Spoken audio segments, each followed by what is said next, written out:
Alright guys, welcome back to Mr. Post Frame. This is the Solo Barndo Build. Before we get started, check out our Patreon group. It's for people just like you that want to self-build, self-GC. It's a great community. We do lives. You get to ask me questions. Also, check out back40buildings.com. That is our design services. We do stick frame, steel frame, post frame. We can help you get your dream Barndo design. Check that out. We also have some great resources on our website, so we'll leave links for that. But let's go ahead and jump into the show. Look at that back of my truck. Disaster. Alright, it's Friday.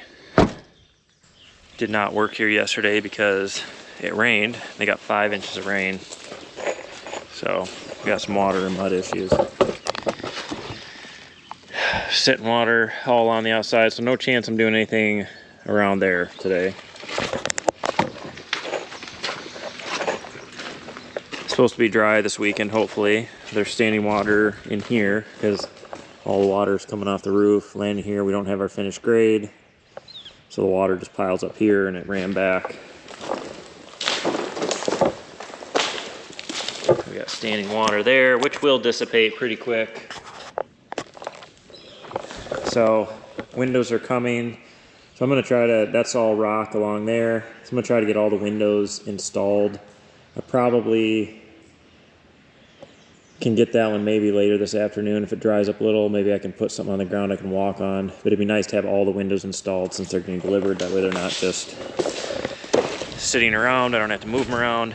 But we're going to get our porch posts all cut and beams all cut. So the first thing we need to do is we need to take our laser and we need to find the highest pier. So that's step one, find the highest pier on the porch posts. And then once I do that, I will compare that to my finished floor height, so which will be the door threshold. And then that will be my starting point for my porch post. So step one, find the highest pier. All right guys, step one was to find the highest pier, which there was a couple that were the same. And so we marked that 0. Zeroed out on that one, and then we went around, hit all the others. So they're all plus something. So that's what I add. I gotta add 1/8 inch to that one to get it up to grade. So they're all within like 3/16. So that's pretty good for the porch post. So now the next thing we do is we have to see how much higher the finished concrete floor is in the house, because that's my baseline. The porch ceiling is based off the finished floor height. So the finished ceiling height in the porch is 9 feet, and that's based off of that. So I hit that with my laser, and it was 3 11/16 inches higher than my highest pier. So do a little math here. So this is my finished concrete. Here is my porch ceiling. So this is the inside finished concrete height. My ceiling height of the porch is 9 feet, which is based off the finished height of the concrete floor on the inside.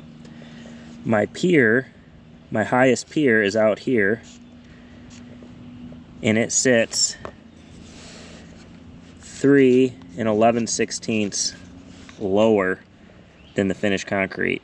And the reason we do that is so that our concrete can sit a couple inches below the inside and still have a slope away. My starting measurement for my post would be these two added together. And this is 11/16. I'm just gonna make it 5/8. A 16th isn't gonna matter. 3 5/8 minus, this has an 8-inch beam on it because there's some 10-foot spans, so a 6-inch beam wouldn't work. So I have to subtract 8 inches. This will be 8, so take one away there. We'll add 12 inches over here, so that's 15 inches. So we have 8 feet, 7 5/8. Hopefully that makes sense. We'll have a post like that, a post, and then we have an 8-inch beam that sits over the top. That's the finished ceiling height, so we also have to subtract that. 9-foot ceiling height plus the difference in the finished floor and the highest pier minus our beam gets us our starting of 8 foot 7 5/8. All right, so I went through, like I said, my starting is 8 feet 7 5/8, and then I went through, I numbered all of the brackets and then wrote what I had to add to each of those. So now I'm gonna check my math one more time, and then I'm gonna make all these posts. All right, so when you get your custom post and beam, you wanna check and square off one end, and then once you square one end, then pull your measurement. They'll usually come a couple inches long. So we're just gonna start with the top of my list and just go down and make all these and set them out so they can dry. They're a little damp.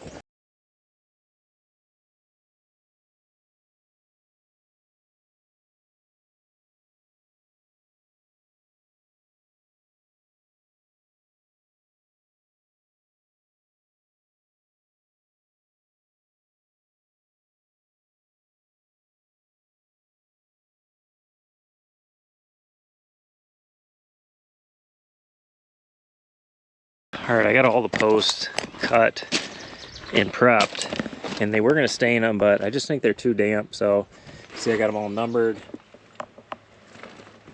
so I know exactly which one they go to. But we've opted to just put them up, and then they can stain them later. I just feel like they're too wet and it's gonna take too long to dry down. Windows showed up, so we're gonna get these windows installed. Hopefully, got a couple really big ones, so that should be fun. We'll go ahead and video and show you how I do it on this first one, and then we're just gonna get after it. It should be pretty level, but they're not always perfect, and I'm sitting pretty good. With the rough opening of these windows, you usually have a 1/4 inch on each side. So you want to center the window in that opening, and also top to bottom you want it centered. So we'll take a couple shims on this window that's this size, put them right here, make sure they're level, and then we can go ahead and we'll run sealant up the sides, across the top. When you get into the bigger windows, the vinyl windows will want to sag in the middle, so you got to make sure you put plenty of shims in. The house wrap up top, make a couple little angle cuts, and you'll want that to go over the window, so the window flange will actually get mounted right here. That way, if any water's behind there, it comes down and goes into your J channel or around the window versus like behind it. So I've got my first window out. These are black inside and out, so you gotta be really careful with them. I'm gonna measure just to check.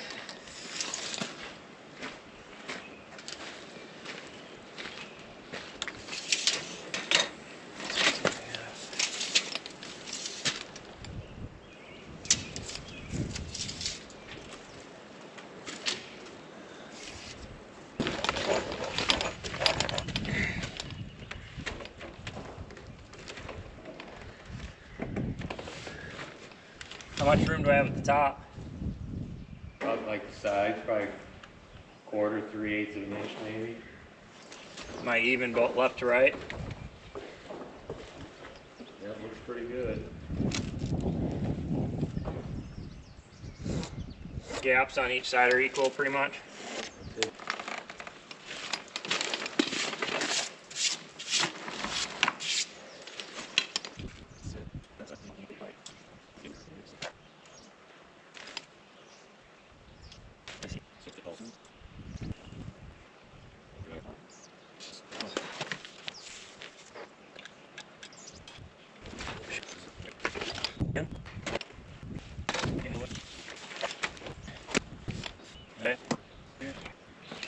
Right. Yeah, Okay.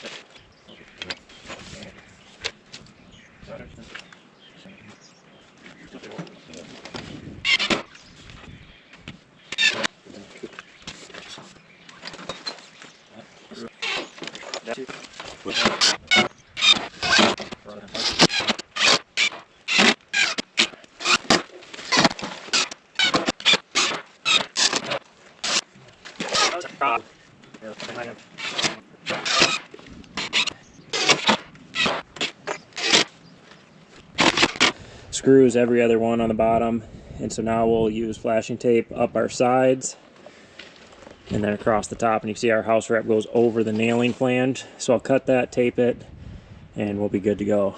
On the inside we leave equal gap on both the left and right, top and bottom.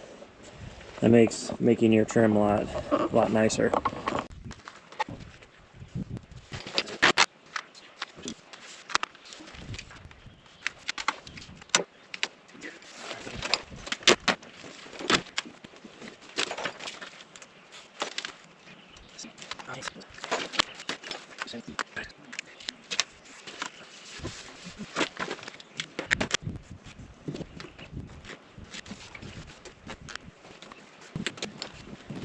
Is out, so it makes putting this zip tape on extremely difficult because it's so sticky. As soon as it touches something, it sticks, which is good. Run the sides first, then go over the top, and that should keep you watertight.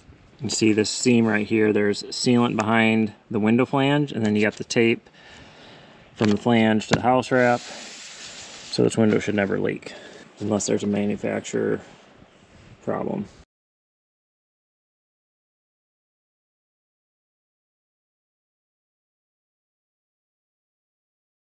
Let's just get it over there, and then we'll tilt it back this way. Ready? Yeah.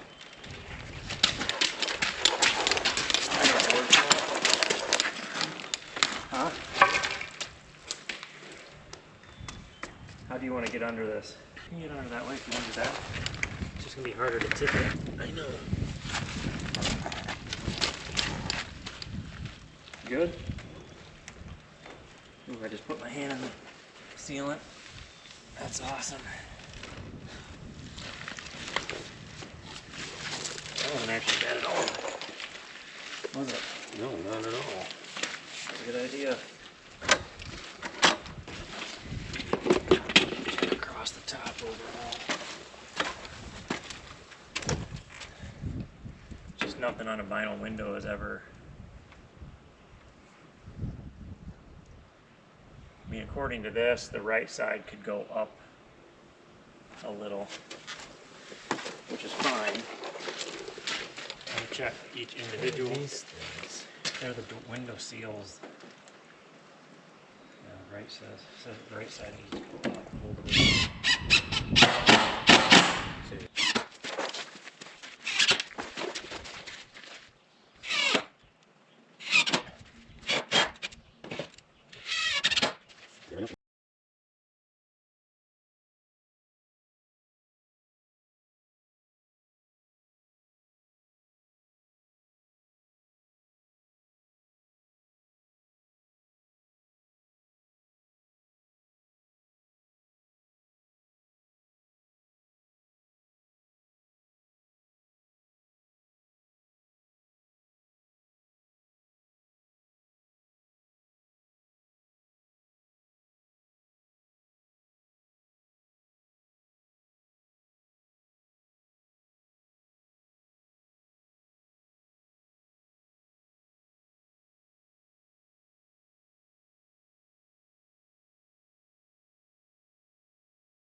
Guys, that's going to end today's show. Hopefully you found it helpful.